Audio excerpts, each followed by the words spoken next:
കോഴിക്കോട് മാവൂർ കുളിമാട് റോഡിൽ കാറുകൾ തമ്മിൽ കൂട്ടിയിടിച്ചാണ് അപകടമുണ്ടായത്. ഇടിയുടെ ആഘാതത്തിൽ ഒരു കാറിന്റെ മുൻഭാഗം പൂർണ്ണമായും തകർന്നു. അപകടത്തിൽ 2 പേർക്ക് പരിക്കേറ്റു. അനൽക സേതുവിന്റെ വിവരങ്ങളുമായി. അനൽക, ഇന്നോവയുടെ ഒരു ഭാഗമേ ഇല്ല. പരിക്കേറ്റവരുടെ ആരോഗ്യനില എങ്ങനെയാണ്? ഇന്ന് വൈകിട്ട് 3:30 കൂടിയിട്ടായിരുന്നു കോഴിക്കോട് മാവൂർ കുളിമാട് റോഡിൽ എളമരം കടവിന് സമീപത്ത് കാറുകൾ തമ്മിൽ കൂട്ടിയിടിച്ചത്. ഇതുമായി ബന്ധപ്പെട്ട് ഈ കാറിലുണ്ടായിരുന്ന കൂട്ടിയുടെ ആഘാതത്തിൽ പരിക്കേൽക്കുകയും ചെയ്തു. ഈ ഇടിയുടെ ആഘാതത്തിൽ 2 കാറുകളുടെയും മുൻവശം തകരുകയും ചെയ്തു.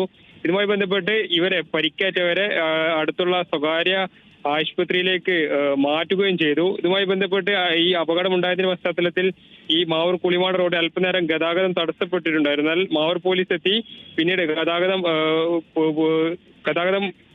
പിന്നീടാക്കുകയും ചെയ്തു. അതോടൊപ്പം തന്നെ ഈ പരിക്കേറ്റവർക്ക് പരിക്ക് ഗുരുതരമല്ലെന്നാണ് ഇപ്പോൾ നമുക്ക് ലഭിക്കുന്ന വിവരം. സേതുലക്ഷ്മി. ഓക്കെ അനൽക.